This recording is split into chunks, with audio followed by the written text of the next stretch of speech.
entendre Nicolas qui nous a appelé de Paris. Bonjour Nicolas. Bonjour Nicolas, est-ce que vous nous entendez? Bonjour Nicolas.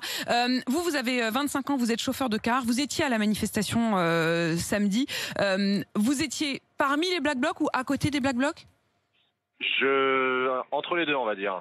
Entre les deux. Comment on fait pour être entre les deux, Nicolas? Ça veut dire quoi? Ça veut dire que vous voulez pas tout à fait nous dire que vous êtes Black Bloc, mais que vous l'étiez quand même un peu? Je ne suis pas Black Bloc, mais je les suis assez régulièrement. Enfin, je ne suis pas Black Bloc. Je ne suis pas, je suis pas violent, on va dire. Je ne fais pas de violence envers les policiers. Je ne casse pas des banques, mais je soutiens le Black Bloc. Donc vous étiez physiquement à leur côté, mais de manière passive? Oui, voilà, passive. Je préviens, par exemple, quand les forces de l'ordre arrivent ou quand vos confrères filment les têtes des Black Blocs. Donc on essaye d'écarter tout ça. Vous êtes un peu indique des Black Blocs. Voilà, je les aide. Je les aide en contrepartie, on va dire. Et vous les aidez pourquoi, Nicolas? Comment vous pouvez justifier tout ça? Il y a eu les manifs Gilets jaunes.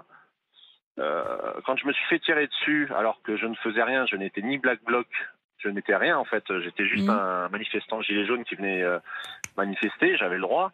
J'ai reçu un tir d'LBD.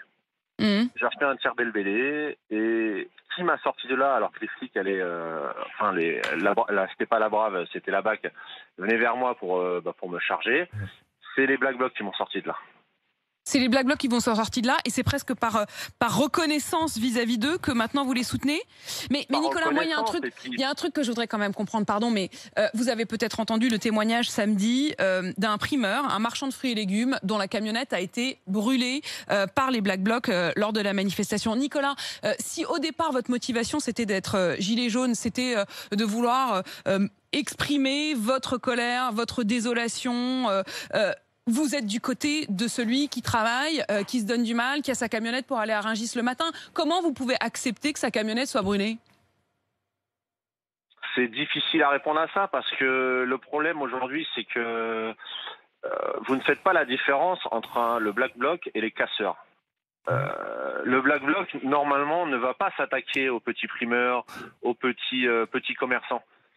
Il s'attaque aussi aux banques. Alors moi je veux bien, les banques, il y a le symbole des banques, mais derrière il y a aussi le guichetier qui a besoin de son boulot pour payer son crédit. Hein. Oui, mais une banque c'est l'État, madame. Une banque. Vous habitez où, Nicolas? Vous habitez à Paris? Paris, oui. Et est-ce que vous considérez que votre vie est difficile? Elle est très difficile. On a dans ma boîte des licenciements qui vont arriver. Et donc c'est aussi pour ça que vous continuez à manifester et à les soutenir. Parce qu'il y en a marre, il y en a marre. Quand j'entends les policiers dire nous intervenons, si nous donnons le droit d'intervenir au sein du Black Bloc, on le fera. Mais c'est pas vrai. Pour l'instant, en tout cas. J'étais là à Bastille quand le policier a perdu les 4 dents. Ouais. Mais vous savez pourquoi il a perdu les 4 dents? Parce qu'ils ont voulu intervenir. Sauf qu'ils se sont fait encercler.